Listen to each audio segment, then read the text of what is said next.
Hey guys, it's Rich with your Monday Spot in the Pagan Perspective. I want to apologize that I was not on last week. There were internet troubles and it kind of spilled over into like Tuesday-ish.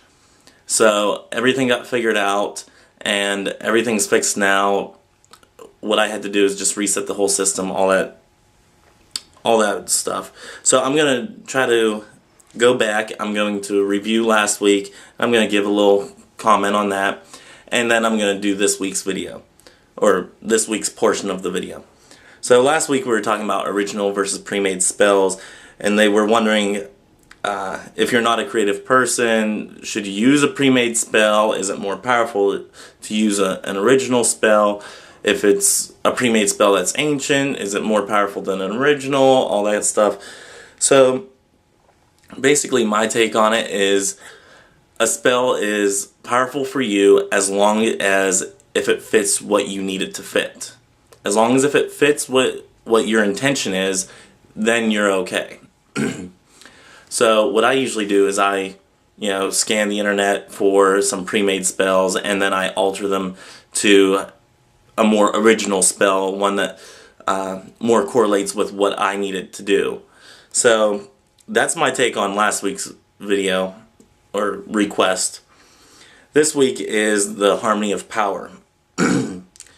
And Seawolf, which I'm assuming is a man, forgive me if you're not. And he says, I'm a practitioner and I recently moved in with my fiancée who also practices. Although we agree on many things, but on magic we differ. She is a passive practitioner. She has built up power, guides, and intuition over the years and only seeks to protect herself, family, and home, and doesn't spell to affect change.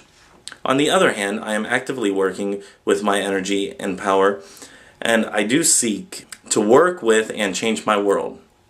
Instead of seeing the differences in our styles as conflicts, I started to look at them in terms of balances, male and female, passive-aggressive, involution, and evolution, and was wondering if it is possible that our two styles working in such a balance could create a more stable, powerful, and complete power in our home. Just interested in your thoughts and all that stuff. So thank you for writing in. Interesting topic. I believe that it actually does create a more harmonious balance in your house. Those of us who do not have somebody to work with or do not have a partner in our life, we kind of have to do the passive-aggressive, harmonious balance by ourselves, which sometimes can get way out of balance. If you want to see what I mean by getting out of balance, just look around my house. Please don't. But having somebody that's passive that can build up the energy, you can link with them to do spell work or have them do an energy transfer to you that can actually, where you can be the aggressive one and they can be the passive one building up energy in the protection field around you as you're doing a spell of change. So it very much makes a very harmonious and a very connected power source, if you will.